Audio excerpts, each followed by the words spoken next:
And I will tell you that aside from things involving my own family, there's nothing I've ever looked forward to more than asking you the question, Stephen A. What is your reaction to Kyrie saying, Kyrie Irving, this guy's one of the worst teammates you could possibly have? Like, really be aware of what's being said before I even get a chance to be on the podium and speak for myself. I think Kyrie Irving should retire. Don't believe that I'm retiring. I think he should announce his retirement today. Don't believe that, I'm going to give up this game. I'm not sitting up here on national TV absolving Kyrie Irving of every decision. I'm just saying how it's interesting to me. It just carries such a bigger momentum, in particular with you. It seems personal for you. For me, with Kyrie? Yes. You 1,000,000%. You of all people, with all the interest you have, got the nerve to sit here in national television and tell me I'm getting personal with a player? I don't lose no sleep. I didn't say you lose sleep. I don't lose any sleep over Kyrie Irving. I didn't say you lose sleep. In the past few years, we've witnessed Kyrie Irving turn into easily the most polarizing player in the NBA. And a lot of it, if not all of it, has been because of his activity off the court and not really because of his performance on it. There's a lot that has landed Kyrie in the headlines, and I will talk about it as the video goes on. But as everything with him has transpired and as he's found himself in controversy after controversy, one man who has been linked to Kyrie in much of the coverage of the drama is ESPN's Stephen A. Smith. It's almost become a trend that every time Kyrie makes a comment or a move that causes a split reaction in the NBA world, many fans, including myself sometimes, are usually waiting to hear what Stephen A has to say about it. At the peak of this beef, or whatever you want to call it, Stephen A. Smith was letting us know his thoughts about the Kyrie related issues before even getting on First Take. I'm just gonna wait until tomorrow morning. Now, to be fair, it is Smith's job to cover sports and most specifically the NBA, and as the face of ESPN, he's expected to talk about topics that make the headlines, which is something that Kyrie seems to do time and time again. As you saw in the intro, there are many people who have accused Smith of being extra harsh and more personal with Kyrie than with any other athlete. Well, arguably. Kwame Brown is gone. Throw a parade already. This man was a bona fide scrub. Yeah, what's interesting though is that Stephen A was actually one of Kyrie's biggest supporters until around 2020. The first time he talked about Kyrie in a negative light that is linked to this situation we see today was when Irving made a comment to the media about the Nets needing a few pieces next to him and KD. Stephen A saw this as a shot to the front office and the team in Brooklyn, so he called out Kyrie and was actually kind of apologetic about talking negatively about him. Who's the dude on this show that consistently sings Kyrie Irving's praises? That would happen to be me. Not today.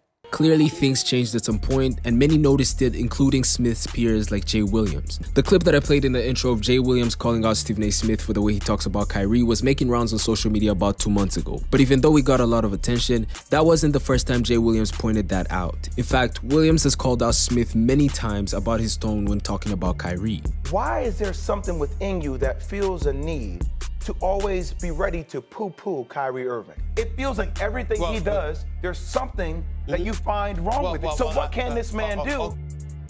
If you track ESPN and Stephen A. Smith's coverage of Kyrie in the last 3 to 4 years, you see that it is very repetitive and Smith actually sounds like a broken record. And for anyone who's unsure about what this is all about, this is what this video is going to cover. So be sure to leave a like if you enjoy it. When Stephen A talks about Kyrie, the one argument that's consistent is that Kyrie doesn't show up to work and that he continuously finds reasons not to. Now, the first part of the argument is justifiable by the numbers because if you look at Kyrie's time in Brooklyn, you see that he indeed missed a lot of time. In the first season, Kyrie played 20 games before undergoing shoulder surgery, and the next time he got an opportunity to play basketball was in the bubble, which he decided not to participate in. That resulted in 52 total missed games that season. And in the following season, Kyrie played 54 games and missed 28, and the year after, he played just 29 games, mainly because of the vaccine mandate. In his last year with the Nets, he played 40 games before requesting that trade that landed him in Dallas. And this didn't just start in Brooklyn because in his 12-year career, Kyrie has played more than 60 games in only 4 seasons, but is on pace to play 60 again this season at the time of making this video. And in the second part of Stephen A's argument, he makes the claim that Kyrie always finds a way to miss work, and that's an interesting one that requires some unpacking because there's a lot that Stephen A actually refers to when making this argument. Kyrie Irving is one of the greatest professionals at missing work. Kyrie Irving finds every excuse under the sun not to show up for work. Here's the problem with Kyrie Irving.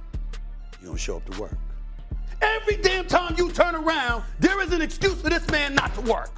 One thing he says a lot is that Kyrie marches at the beat of his own drum, which simply put means that he does whatever he wants, whenever he wants, with little consideration for those around him. He always backs this up with a timeline that once again he brings up consistently. In February 2020, Kyrie was out because of injury, and in March, the season was halted because of the pandemic.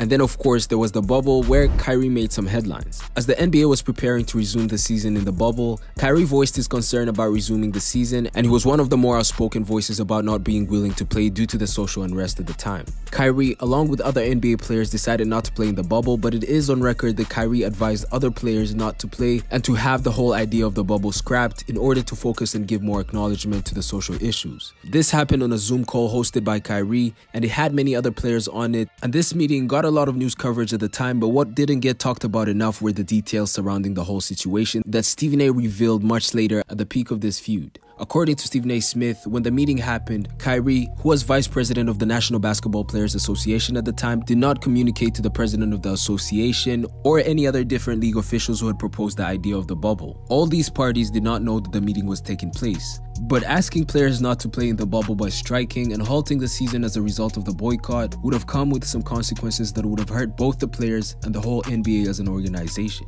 Kyrie is a vice president on a committee discouraging players from playing in the bubble.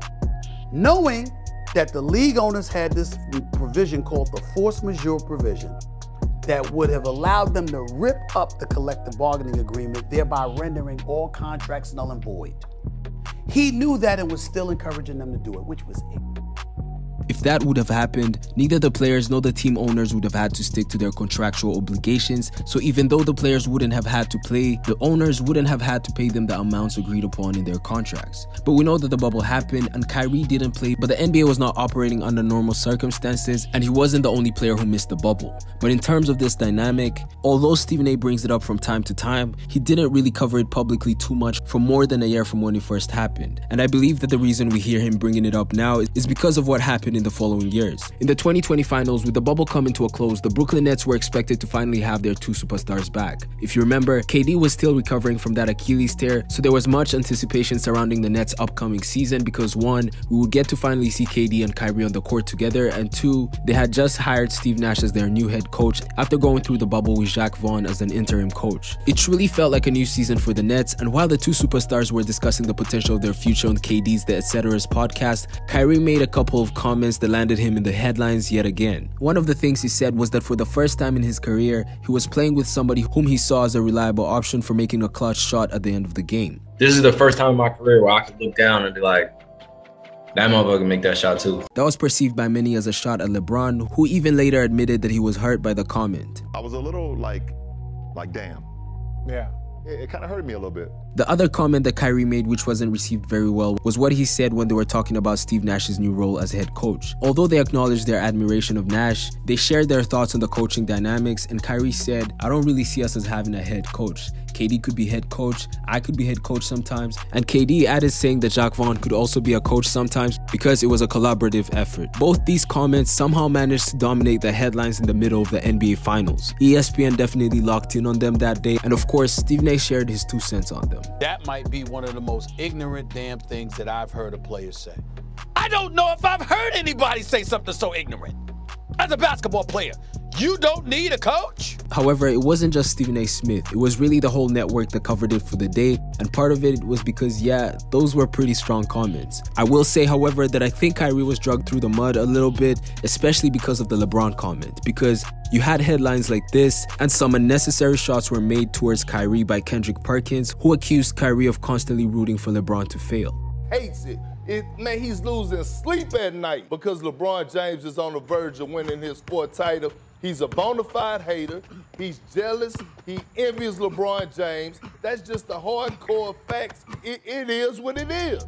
These events played a pivotal role in how the relationship between these two developed. Because in training camp of the following season, just 2 months after the comments, Kyrie made a decision to not address or speak to the media. He intended to do it for the whole season, however, this led to 2 fines of $25,000 from both the NBA and the Brooklyn Nets. This decision by Kyrie was actually addressed by Stephen A. Smith in what was one of his last pure and clearly unbiased rants about Kyrie and his unordinary behavior. Kyrie Irving should not be forced to engage with the media. But here's the reality. He should be fined every damn day he doesn't talk. This notion that you just get to go out on the basketball court and play. You don't answer questions. You don't talk to the media, whatever. You signed a contractual agreement. It comes along with your contract. And I think at this particular moment in time, he comes off as a damn snob. He thinks people are beneath him and he's above it.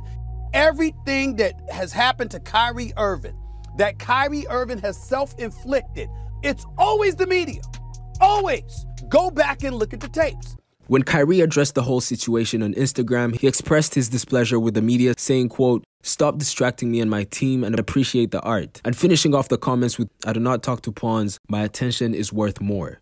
Oof. Kyrie later said that he wasn't referring to the media when he said pawns, in what was a bit of an unclear address to the media, but I think it was a little too late for that. And if things are personal between him and Stephen A, as many speculate, that was when things officially became personal on both sides, because Kyrie had been clearly offended by the media's coverage of his comments on KD's podcast, and after this situation, I believe that Stephen A also drew offense from Kyrie's statement, because one of the things he tends to repeat is how Kyrie regards the media as pawns or peons. His intellect far exceeds the rest of ours. See, we're all peons. Ain't you a king? Ain't the rest of us peons? All the events I just talked about took place in 2020, and in 2021, things got even more dramatic. Just a week into the year, on January 7th, Kyrie decided to step away from the team for personal reasons. He later informed the media that it was for mental health reasons and that there were some things that were going on with his family. Another reason he cited was, quote, "everything going on politically and socially in the country." And Stephen A's response to this? I think Kyrie Irving should retire.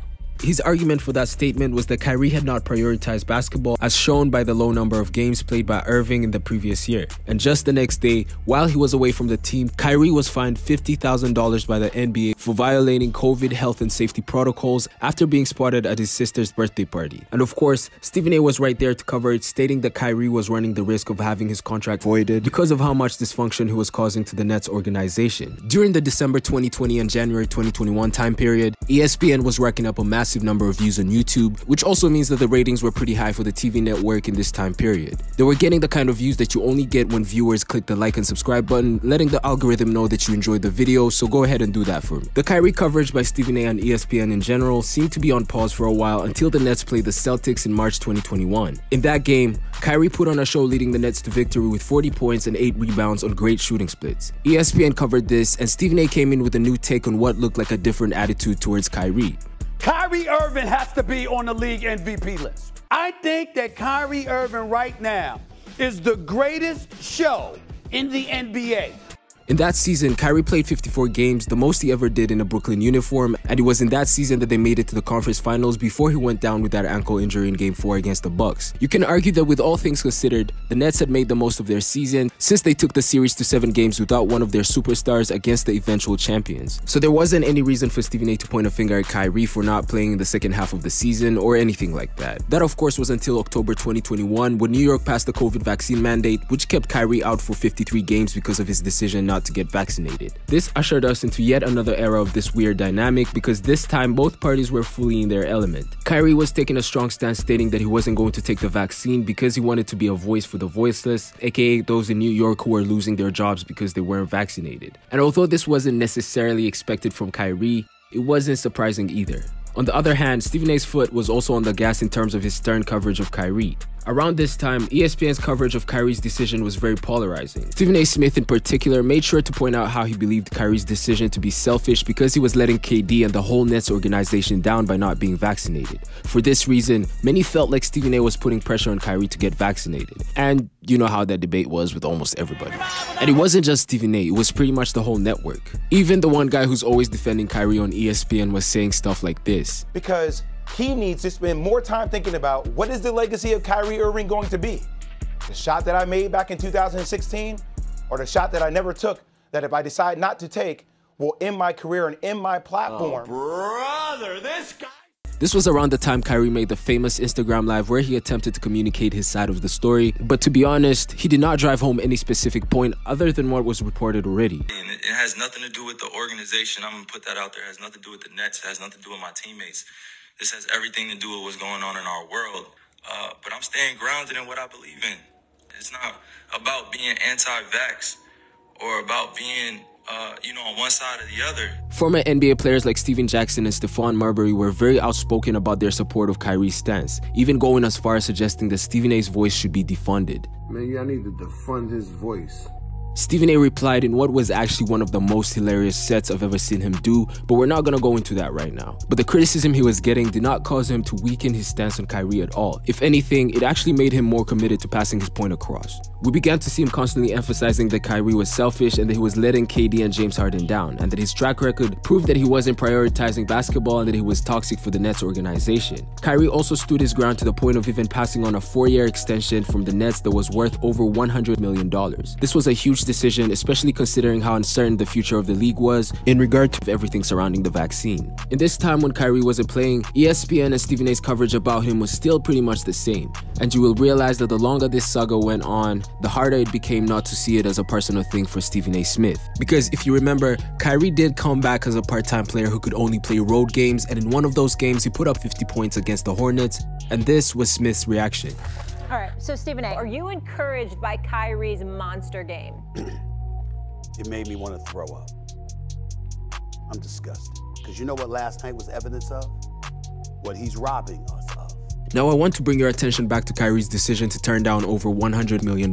You could assume that one of the reasons why Kyrie turned down the extension was because he knew that he could make that money or a similar amount back in free agency with another team in a city that didn't have the mandate. But when you look at it in the context of this beef, you see that the decision to turn down the money gave Stephen A. Smith a crazy kind of leverage against Kyrie. Not only was Stephen A. constantly talking about how Kyrie betrayed KD, James Harden, or the Nets organization, or how he was selfish, snobbish, and the whole bit, he now had a new argument about Kyrie in regards to how he should be paid. Kyrie Irving is a spectacular talent who is box office. He's worth $50 million a year. I'd give Kyrie Irving $50 million a year. He's that spectacular. But I've been on the record saying you pay him 1 year at a time. 1 year at a time. 1 year deal, y'all.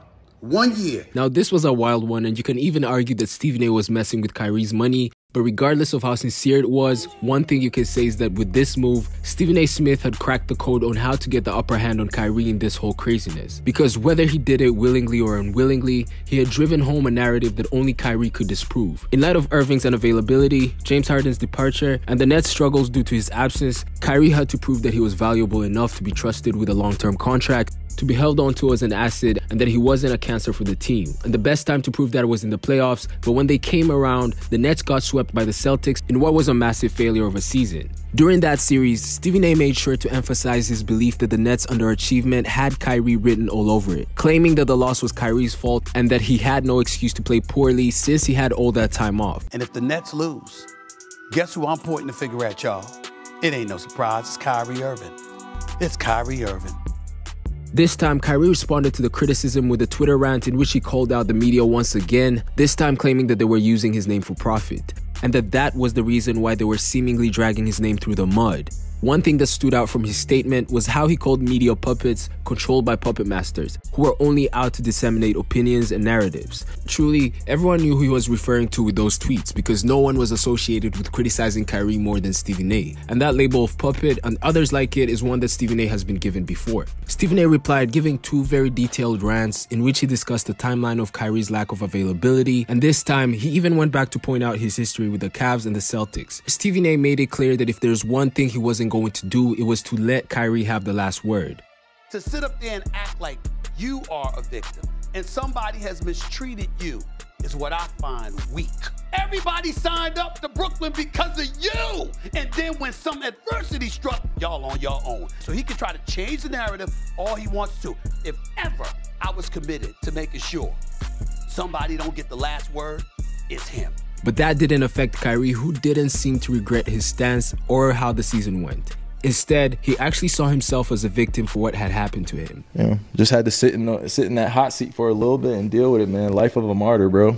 You've got to give credit to Stephen A because around this time, he looked like he knew what he was talking about. And in retrospect, he actually predicted a lot of things that went down in the Nets organization. After that tumultuous season, Kevin Durant requested a trade as soon as the offseason began. And while that may have shocked many, Stephen A. Smith had actually pointed it out as a possibility back in November of 2021. that wasn't all that Stephen A predicted either. After reports came out that Kyrie was at impasse with the Nets in talks about his future in Brooklyn, many including former and current NBA players like Jalen Rose and CJ McCollum believed that Kyrie was in the position to get a long-term deal. Kyrie Irving is getting an extension somewhere. Somebody is going to pay him more than 2 years because it's Kyrie Irving. He's a great basketball player. However, like I talked about already, Stephen A was not buying that idea and actually argued against Kyrie getting a long-term deal from the Nets. And what happened?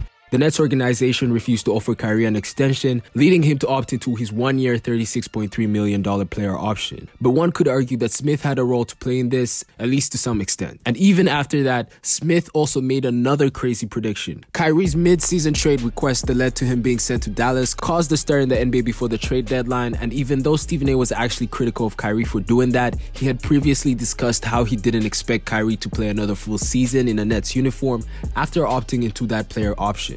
Because even if you plan on leaving the Brooklyn Nets, because we all know that Kyrie doesn't plan on staying in Brooklyn for the full year, he's offended, he's appalled, So clearly, there was some merit to what Stephen A was arguing the whole time. But then again, it's hard to dismiss the claim that what was going on between these two was personal, especially when you consider reactions like the one Stephen A had when he reacted to Kyrie's 50-point performance, or how he would take his time to go on Instagram to let the world know how he feels about some comments that Kyrie made on an Instagram live video. Or when he's really pushing the idea of giving Kyrie only a one-year deal to the point of creating unnecessary scenes like this. Not a one of you would sign Kyrie to a guaranteed long-term deal. I just told you that I would.